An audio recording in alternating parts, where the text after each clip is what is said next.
नमस्कार, मी नीलाक्षी काळेसालके.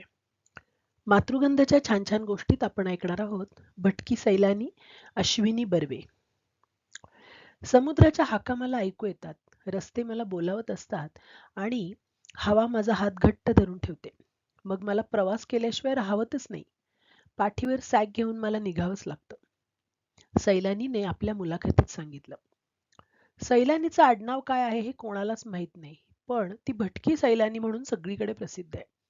आज तिच्या साहसाची कहाणी ऐकायला सगळेजण बसले होते. ती अनेक दिवसांनी घरी आली होती. ती आता परत कधीच घरी येणार नाही असं सगळ्यांना वाटत होतं, पण ती साहसाने परत आली. तिच्या कहाण्या लोकांना तिच्या तोंडून ऐकायला फार आवडत होत्या.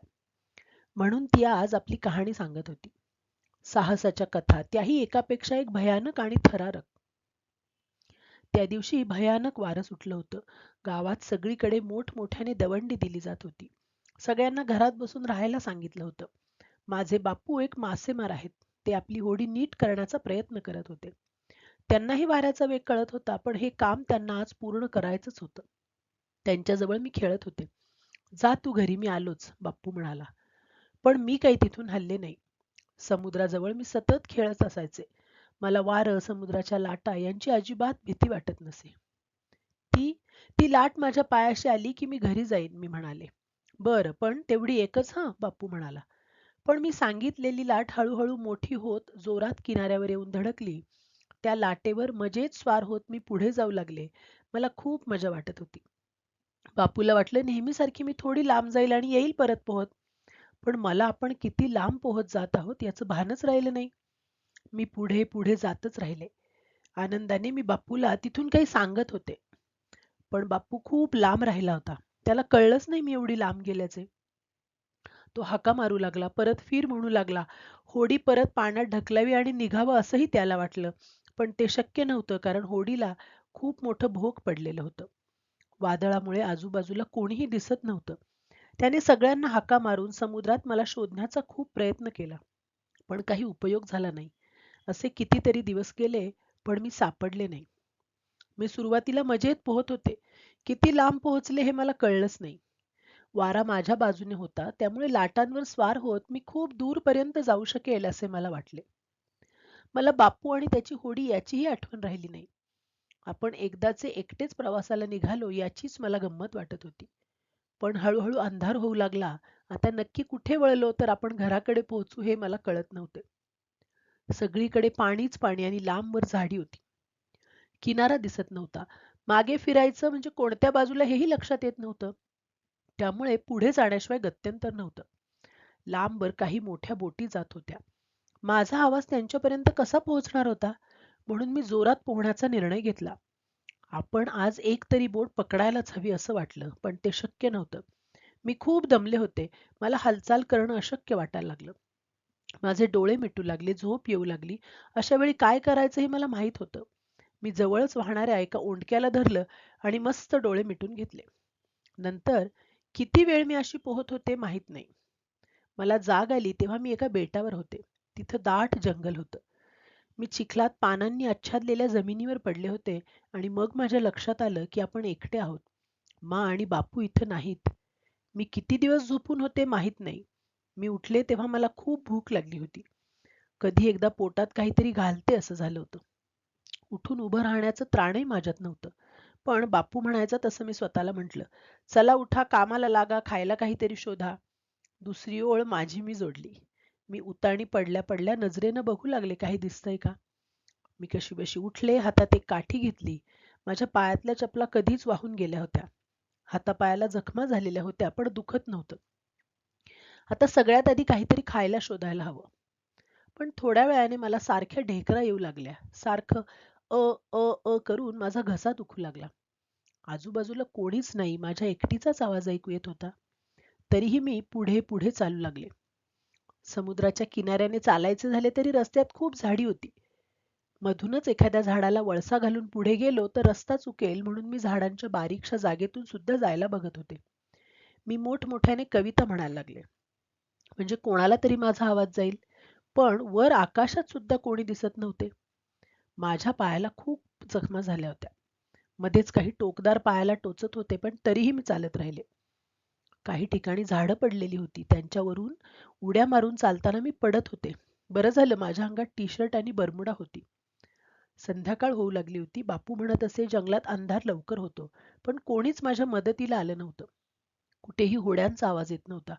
मग मी तसंच झोपायचं ठरवलं. कारण समुद्रावरून मासे आणायला समुद्रसुद्धा लांब होता. त्या वाळूत झोपण्यापेक्षा इथं बरं.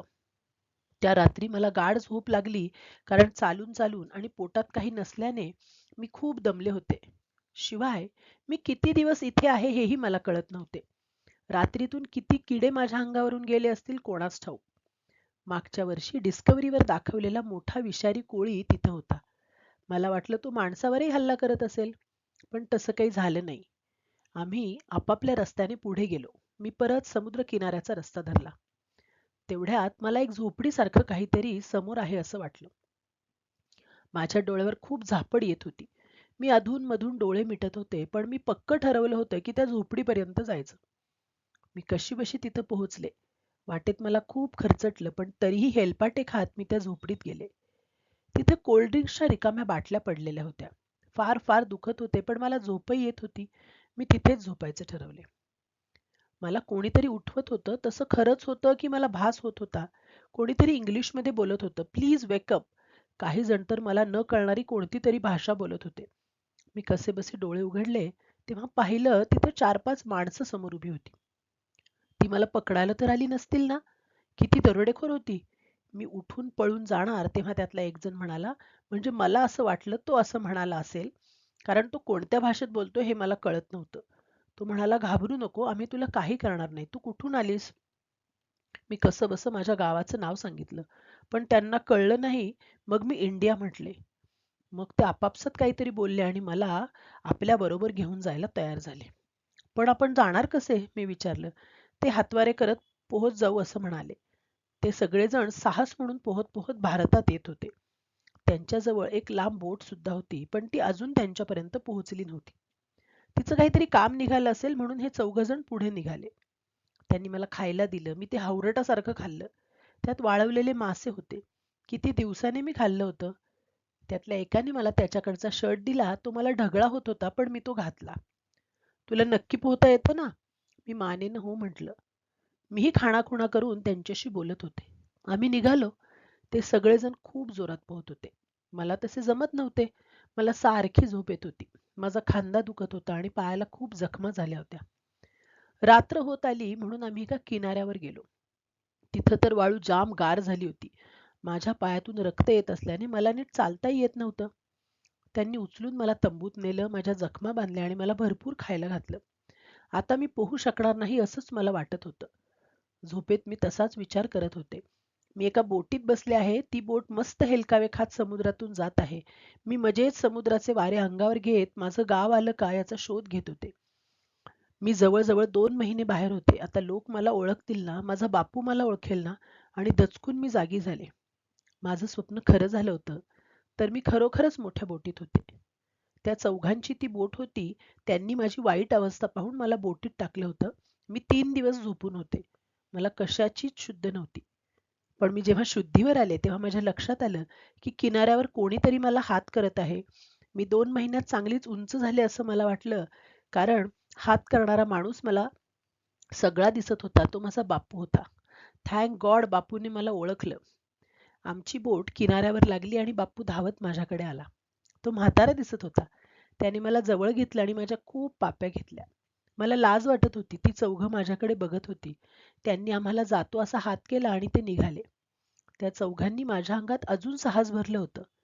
मी पण अशाच एका मोहिमेवर जाणार हे मी पक्क ठरवलं. पण तोपर्यंत मला अजून ताकद मिळवावी लागणार होती. धन्यवाद.